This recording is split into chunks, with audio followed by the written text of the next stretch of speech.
Allan Kardec, A Gênese. 10º capítulo Gênese orgânica. Escala dos seres orgânicos. Item 24. Entre o reino vegetal e o reino animal, nenhuma delimitação é nitidamente marcada. Nos confins dos dois reinos estão os zoófitos ou animais-plantas, cujo nome indica que eles participam de um e outro, serve-lhes de traço de união. Como os animais, as plantas nascem, vivem, crescem, nutrem-se, respiram, reproduzem-se e morrem. Como aqueles, precisam elas de luz, de calor e de água, estiolam-se e morrem, desde que lhes faltem esses elementos. A absorção de um ar viciado e de substâncias deletérias as envenena. Oferecem como caráter distintivo mais acentuado conservarem-se presas ao solo e tirarem dele a nutrição, sem se deslocarem. O zoófito tem a aparência exterior da planta. Como planta, mantém-se preso ao solo, como animal, a vida nele se acha mais acentuada, tira do meio ambiente a sua alimentação. Num degrau acima, o animal é livre e procura o alimento.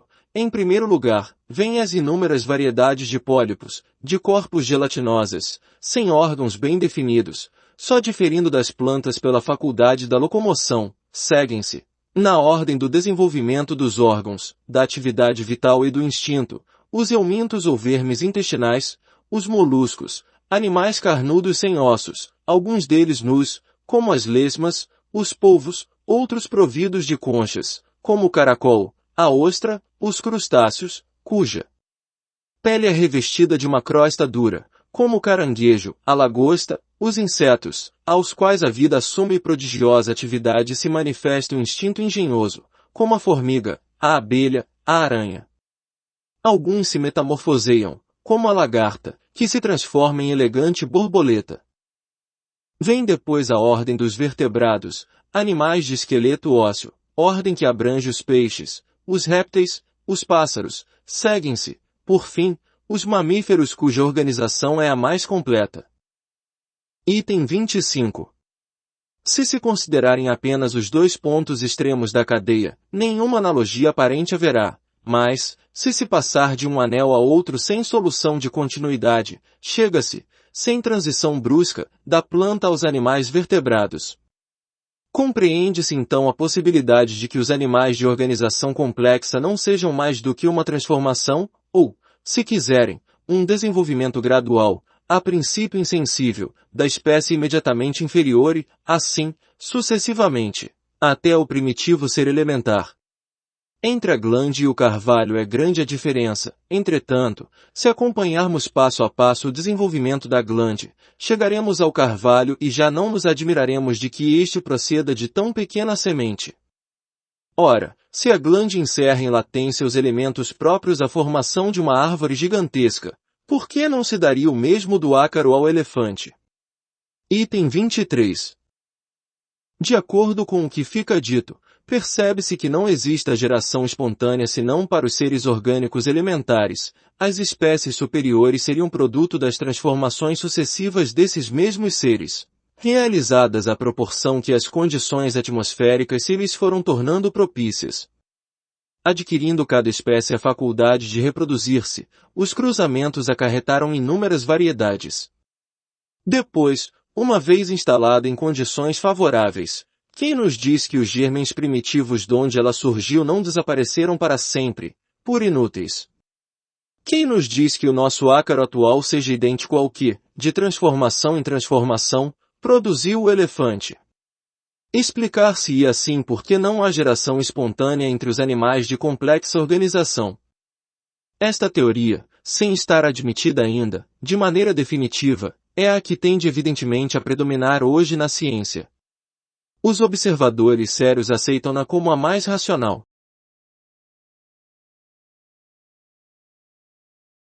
O homem corpóreo. Item 26. Do ponto de vista corpóreo e puramente anatômico, o homem pertence à classe dos mamíferos, dos quais unicamente difere por alguns matizes na forma exterior. Quanto ao mais, a mesma composição de todos os animais, os mesmos órgãos, as mesmas funções e os mesmos modos de nutrição, de respiração, de secreção, de reprodução. Ele nasce, vive e morre nas mesmas condições, e quando morre, seu corpo se decompõe, como tudo que vive. Não há, em seu sangue, na sua carne, em seus ossos, um átomo diferente dos que se encontram no corpo dos animais. Como estes, ao morrer, o homem restitui à terra o oxigênio, o hidrogênio, o azoto e o carbono que se haviam combinado para formá-lo, e esses elementos, por meio de novas combinações, vão formar outros corpos minerais, vegetais e animais. São tão grande a analogia que suas funções orgânicas são estudadas em certos animais, quando as experiências não podem ser feitas nele próprio. Item 27. Na classe dos mamíferos, o homem pertence à ordem dos bímanos. Logo abaixo dele vêm os quadrúmanos, animais de 4 mãos, ou macacos, alguns dos quais, como o orangotango, o chimpanzé, o jocó, têm certos ademanes do homem, a tal ponto que, por muito tempo, foram denominados homens das florestas. Como o homem, esses macacos caminham eretos, usam cajados, constroem choças e levam à boca, com a mão, os alimentos, sinais característicos. Item 28. Por pouco que se observe a escala dos seres vivos, do ponto de vista do organismo, é-se forçado a reconhecer que, desde o líquen até a árvore e desde o zoófito até o homem, há uma cadeia que se eleva gradativamente. Sem solução de continuidade, seus anéis todos têm um ponto de contato com o anel precedente. Acompanhando-se passo a passo a série dos seres, dir-se-ia que cada espécie é um aperfeiçoamento, uma transformação da espécie imediatamente inferior. Visto que são idênticas às dos outros corpos as condições do corpo do homem, química e constitucionalmente, visto que ele nasce, vive e morre da mesma maneira, também nas mesmas condições que os outros se há de ele ter formado. Item 29. Ainda que isso lhe fira orgulho, tem o homem que se resignar a não ver no seu corpo material mais do que o último anel da animalidade na terra. Aí está o inexorável argumento dos fatos, contra o qual seria inútil protestar. Todavia, quanto mais o corpo diminui de valor aos seus olhos, tanto mais cresce de importância o princípio espiritual. Se o primeiro nivela ao bruto, o segundo eleva a incomensurável altura. Vemos o limite extremo do animal, não vemos o limite a que chegará o espírito do homem. Item 30. O materialismo pode por aí ver que o espiritismo, longe de temer as descobertas da ciência e o seu positivismo, lhe vai ao encontro e os provoca, por possuir a certeza de que o princípio espiritual, que tem existência própria, em nada pode com elas sofrer. O espiritismo marcha ao lado do materialismo, no campo da matéria, admite tudo que o segundo admite, mas avança para além do ponto onde este último para. O espiritismo e o materialismo são como dois viajantes que caminham juntos, partindo de um mesmo ponto, chegados a certa distância, diz um, não posso ir mais longe, o outro prossegue e descobre um novo mundo.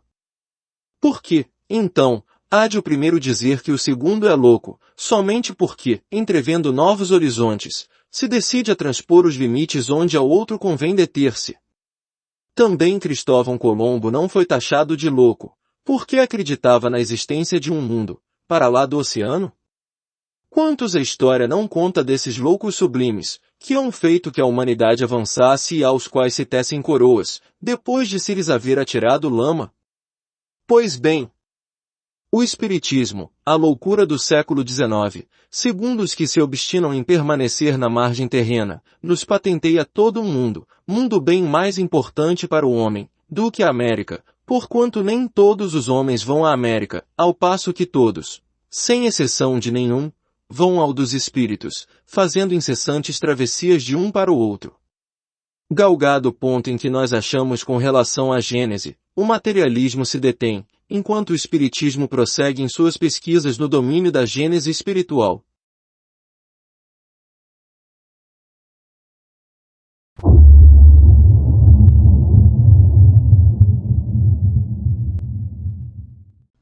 Também nesse capítulo nós optamos por estudar na edição do Centro Espírita Leon Denis. Primeiro, pelo benefício das notas de rodapé, que eu já comentei com você, e segundo, que ele traz também as teorias atuais, muito bem apresentadas, muito bem desenvolvidas, inclusive com imagens explicativas de cada uma dessas teorias em alguns casos, pelo menos no caso das células, que ele traz essas figuras das células, mostrando como que é a célula vegetal, como que é a célula animal. Mesmo sendo essa tradução feita da 4ª edição e não da 5ª, que é a última, com as alterações de Kardec, eu recomendo para você esse capítulo em particular ser lido nessa 4ª edição. Até porque para a 5ª edição, Kardec excluiu o item 26 e desenvolveu melhor o item 29, criando um item número 30. Então, o encerramento ficou melhor. Kardec retirou algumas questões que ele tinha colocado lá, que na época dele já estava em discussão, que é a ideia de quadrúmanos. Então ele retirou essa parte, que seria o item 26, e desenvolveu melhor a parte do item 30, explicando melhor o contexto do materialismo da sua época, que era entendido como a descrença do ser humano na dimensão espiritual. E sobre isso nós vamos tratar também lá no final, quando a gente for conversar sobre o item 30. Com relação a este capítulo específico, eu quero alertar você que é muito importante a gente estudar ele com muita atenção, porque as teorias que ele apresenta, as principais teorias que ele apresenta, sofreram muitas alterações de 1868 para cá. E até a linguagem tem sua defasagem. Por exemplo, Kardec usa a palavra órgãos para se referir aos corpos dos animais. E hoje isso seria melhor analisado se ele pudesse estabelecer uma análise no nível das células. Mas, como eu disse, era um conceito que na época estava ainda em início de desenvolvimento. Só para você ter ideia, a palavra célula aparece apenas uma vez no livro A Gênese. E ainda assim com um significado mais genérico, que era um significado daquela época. Você vai ver que isso acontece também com os conhecimentos de físico-química, de química e físico-química, que também sofreram profundas modificações desde então. Sem contar a questão da teoria da geração espontânea, que a gente já conversou em outros capítulos, que foi definitivamente superada pela teoria do Darwin no ano seguinte à publicação do livro A Gênese. Até por isso, o revisor da edição do Centro Espírita Leon Denis colocou essa seguinte observação. Ele colocou assim, olha, nos dias de hoje fica para os leitores de A Gênese o caráter histórico que, no caso esse capítulo, apresenta. Vamos então, item por item, para eu te mostrar o resumo do estudo que nós realizamos no último sábado lá na Fraternidade Espírita. Nos itens 1 e 2, eu sugiro a você dar uma atenção muito especial às notas do revisor, porque ele faz um comentário muito bom a respeito da teoria do Darwin comparada com a teoria da geração espontânea, analisando a questão da seleção natural mediante a luta pela sobrevivência do mais apto, que é a ideia central da teoria do Darwin. Segundo as conclusões a que Darwin chegou dos seus estudos, as espécies mais aptas sobrevivem e transmitem suas características genéticas para as gerações futuras. Uma ilustração muito utilizada para explicar isso é com base nessa imagem das girafas, onde mostra que o pescoço mais comprido, com certeza deve ter favorecido a sobrevivência das espécies que apresentavam essa característica. E na nota ele vai fazer também uma referência à teoria da sopa primitiva, do Oparin e do Haldane, lá dos idos de 1920, que foi uma maneira mais recente de explicar a origem da vida como tendo sido resultado de condições favoráveis para o surgimento da primeira célula orgânica, a partir da qual, ao longo dos milhões ou bilhões de anos, pode ter ocorrido a evolução da vida. E na nota ele vai considerar também o DNA, que carrega os nossos códigos genéticos no processo de transmissão das características pela hereditariedade, fazendo com que se perpetuem aquelas características mais vantajosas que os indivíduos apresentam na sua sobrevivência, na luta cotidiana. A partir do item 5, Kardec já vai fazer uma análise mais da química e da física do seu tempo, da físico-química mais especificamente, e aí você vai encontrar a expressão lei das afinidades. É preciso a gente entender que naquela época ainda não existiam os instrumentos que hoje nos permitem conhecer muito melhor a estrutura do átomo. Hoje é possível fazer testes muito sofisticados, até mesmo com o uso de aceleradores de partículas, de modo que a gente tem condições de compreender muito melhor o comportamento das partículas subatômicas, que são partículas de tamanho infinitesimal que compõem a estrutura do átomo. O que Kardec chamava de lei das afinidades naquela época é o que hoje é entendido como sendo a eletronegatividade das substâncias, no caso do átomo, que é a maior ou menor tendência que o átomo apresenta para receber elétrons e formar um íon, dependendo de quantos elétrons ele apresenta na sua estrutura. Esses detalhes, portanto, estão ali na nota do revisor, que ajudam a gente a compreender o conteúdo que Kardec está apresentando e para o qual ele usou as teorias que existiam na sua época, lá no século XIX. Mas aí vale eu ler com você o item 10. Da maneira que ele está aqui no livro mesmo, Kardec diz assim, olha, essas considerações mostram quanto a química era necessária para o entendimento da Gênese, ou seja, da origem da vida e do mundo, como ele está apresentando no livro. Antes de se conhecerem as leis da afinidade molecular, e aí afinidade molecular, cuidado, é o que a gente estava falando sobre a eletronegatividade dos átomos, era impossível compreender a formação da Terra. Essa ciência esclareceu a questão de um ponto de vista totalmente novo, assim como a astronomia e a geologia o fizeram sobre outros pontos. E ele vai continuar desenvolvendo esse assunto ao longo dos próximos capítulos. Eu recomendo a você ler todos eles, porque você tendo consciência de que há teorias que são do século XIX, a explicação que Kardec apresenta é muito elucidativa. E você tendo o devido cuidado de ler também as notas de rodapé, você vai ter uma compreensão muito boa desse estudo que Kardec faz das implicações dos conhecimentos da química, da fisicoquímica, para a nossa compreensão de como o mundo surgiu e como ele funciona.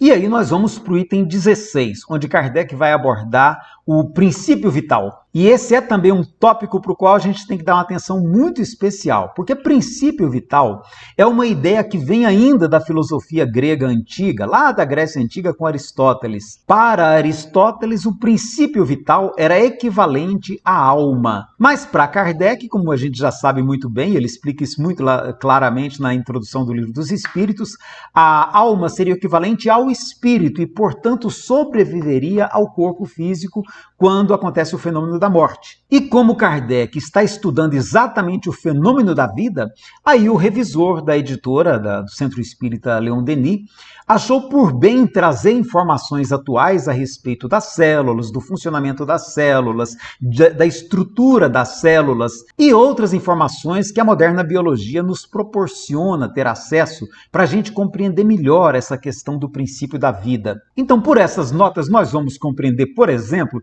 que as células hoje são compreendidas como sendo a unidade estrutural e funcional básica dos seres vivos, animais e vegetais, dentro das quais se encontram estruturas ainda mais delicadas, como, por exemplo, os cromossomos, que são responsáveis por conduzir toda a nossa carga genética sob a forma dos genes, e onde, inclusive, é possível examinar hoje o DNA. Você já deve ter ouvido falar no exame de DNA, através do qual se pode verificar a proximidade entre as características genéticas de uma e de outra pessoa. Hoje nós já sabemos que aqueles órgãos a que Kardec se referia são constituídos por células, por milhões e milhões de células, as mais diversificadas, sendo que cada uma apresenta uma forma ou características específicas de acordo com a sua função. E aí do item 20 até o 23, Kardec vai tratar então da teoria da geração espontânea, que eu entendo que é o principal ponto que merece atenção nossa nesse capítulo. Essa teoria também vem lá da Grécia Antiga. Os gregos explicavam o surgimento da vida pelo que eles observavam no cotidiano. Então, por exemplo, vou pegar alguns exemplos até que Kardec cita na Revista Espírita. Quando você pega uma roupa velha e deixa ela encostada por muito tempo, se você deixa ela abandonada, vai surgir ali pequenos animaizinhos, traças, essa porcariadinha que acaba corrompendo esse tecido e fazendo com que ele deteriore, se degrade e retorne para a natureza. Quando você abandona um cadáver, por exemplo, um animal morto na natureza, no solo, em algum local, aquele cadáver que fica ali, com o tempo ele começa a cheirar mal e começam a surgir aquelas larvas, aqueles germes que vão destruindo aquele cadáver também para possibilitar a decomposição e o retorno daquela matéria orgânica à natureza. Assim acontece em muitas situações. Um local onde você vai jogando lixo, deixando um monturo, logo começa ali a aparecer escorpião, barata, rato. Era isso que os gregos se referiam quando eles tentavam explicar o surgimento da vida. Eles diziam que a vida gerava espontaneamente quando eram dadas certas condições do meio ambiente. Essa explicação ela se manteve até o século XIX, apesar de alguns experimentos contrários ainda no século XVII, E na época de Kardec era recente ainda uma explicação que foi acrescentada pelo Lamarck no final, na virada do século XVIII para o século XIX. Pela explicação do Lamarck, a partir da geração dos primeiros seres vivos, os menos desenvolvidos, esses seres é que poderiam, portanto, evoluir para formar os seres de maior porte. Chegava-se a questionar, por exemplo, mas ninguém vê geração espontânea de elefante, de leão, de tigre, de ser humano, né? Por isso Kardec pergunta lá por que não se geram ainda hoje seres humanos, lá no Livro dos Espíritos. A explicação que se tinha é que a geração espontânea funcionava com os seres menores, os seres que estavam mais no início do processo evolutivo, e que depois, através dos processos de mutação, da lei de uso e desuso e da transferência de caracteres para a próxima geração, portanto, aconteceria o processo da evolução. Pelo uso, eles reforçavam essa característica, e pelo desuso, eles iam perdendo essas características. Quando Kardec escreve a Gênese, essa teoria ainda gozava de grande prestígio na comunidade europeia, mesmo já tendo sido publicada em Londres a teoria do Charles Darwin, que foi publicada em 1857. É por isso que Kardec admite essa teoria, coloca ela no livro A Gênese, mas a gente pode perceber no texto um certo questionamento, uma abertura para algum questionamento. E ele vai justificar essa postura dele na Revista Espírita, num artigo que ele publica em julho de 1868, onde ele diz o seguinte: em nossa obra A Gênese, desenvolvemos a teoria da geração espontânea, apresentando-a como uma hipótese provável. Alguns partidários absolutos dessa teoria se admiraram de que não a tenhamos afirmado como princípio, sobretudo os setores da igreja que não aceitavam a teoria do Darwin, porque era uma espécie de teoria que dispensava Deus na explicação da evolução das espécies. E aí por isso ele diz: a isto respondemos que se a questão está resolvida para uns, ela não está para todo mundo. E a prova é que a ciência ainda está dividida a esse respeito. Ela é, aliás, do domínio científico, onde o espiritismo não pode aurir, mas onde não lhe pertence de nada resolver de modo definitivo, o que não é essencialmente de sua alçada. Por mais que Kardec quisesse ancorar a teoria espírita em cima da ciência, ele entendia também que o espiritismo não tinha como responsabilidade promover o desenvolvimento das teorias científicas. Mais uma vez, é aquela ideia: a ciência tinha o seu papel, o espiritismo agregava o olhar espiritual sobre o desenvolvimento da ciência. E como nós sabemos, a partir de pouco depois, as teorias de Darwin foram cada vez sendo mais aceitas, e hoje é a teoria do Darwin que representa a melhor explicação para o meio científico a respeito do processo de evolução das espécies. Eu ressaltaria a observação do revisor dessa tradução, que chama atenção para a importância de conhecer esse capítulo pelo seu valor histórico, ainda que do ponto de vista científico, essa informação possa ser compreendida hoje sobre um outro olhar. Hoje nós já sabemos, por exemplo, que prevalece a teoria do Darwin por ela ser muito mais ampla e conseguir oferecer explicações muito mais completas para o que a gente consegue identificar, mesmo de história dos fósseis na natureza. Mas é muito interessante como Kardec é prudente. Pela leitura do texto a gente percebe isso, essa característica dele. Olha como ele termina: deixemos ao tempo o cuidado de levar a luz ao fundo desse abismo, se um dia ele puder ser sondado.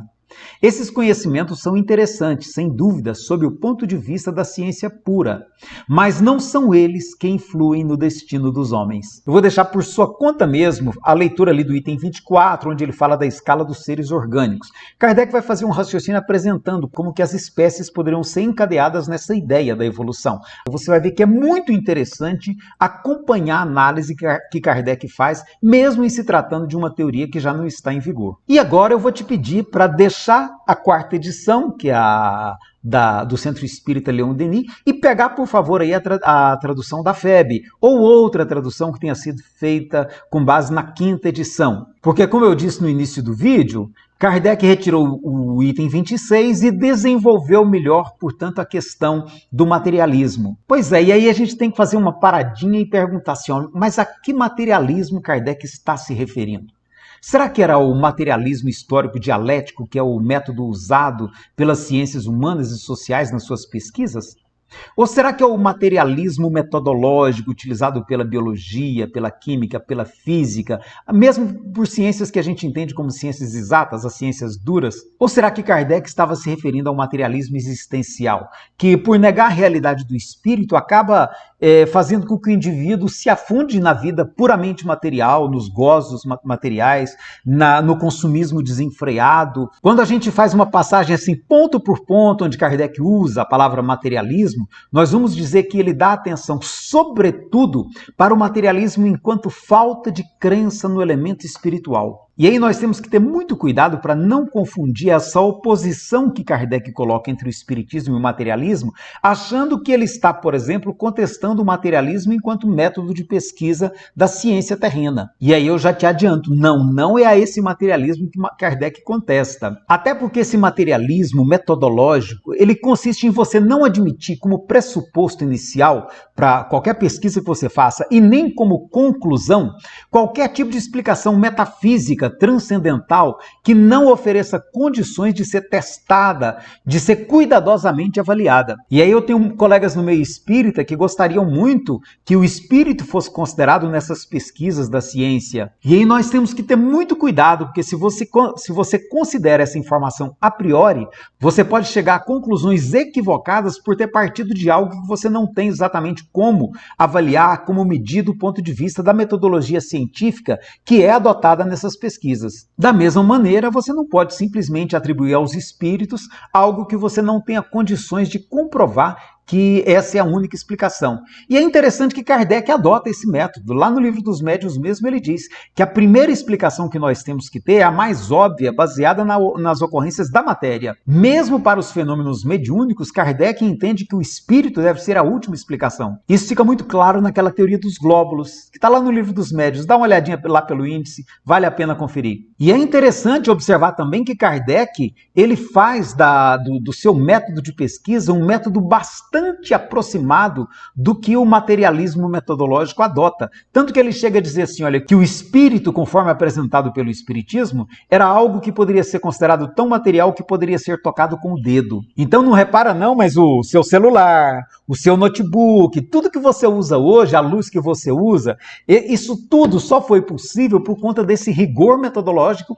baseado na ideia de que nenhuma explicação transcendental pode ser aceita, tanto na formulação inicial do problema, quanto na conclusão final a que chega a pesquisa. Ou seja, do materialismo metodológico, que muitas vezes as pessoas confundem e acham que é a ele que Kardec está se opondo.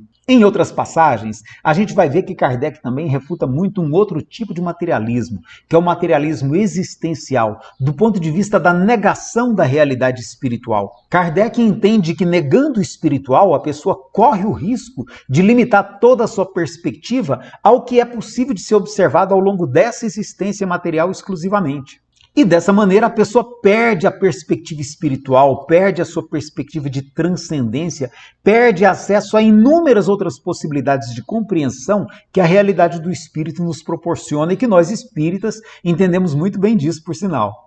E aí eu quero te contar um detalhe que foi do nosso momento de encerramento. O Johnny, nosso colega da fraternidade que fez a prece por nós, no momento da oração ele fez um agradecimento muito bonito e agradeceu a bondade divina por a gente estar tendo acesso a esses conhecimentos que o estudo do livro A Gênese nos proporciona. E ele disse o seguinte, porque através desse estudo nós vamos compreendendo melhor a nossa posição aqui na Terra. E aí eu acrescentaria, e nós vamos compreendendo, inclusive, vamos compreendendo melhor o nosso papel diante do mundo, onde nós somos chamados a atuar como co-criadores junto com Deus, criando as condições adequadas nesse nosso planetinha abençoado para uma experiência mais enriquecedora, mais feliz para o ser humano, mais voltada para os valores do espírito, para a construção de relações sólidas que possam sobreviver para além dos limites estreitos desse pequeno tempo que a gente passa em cada existência.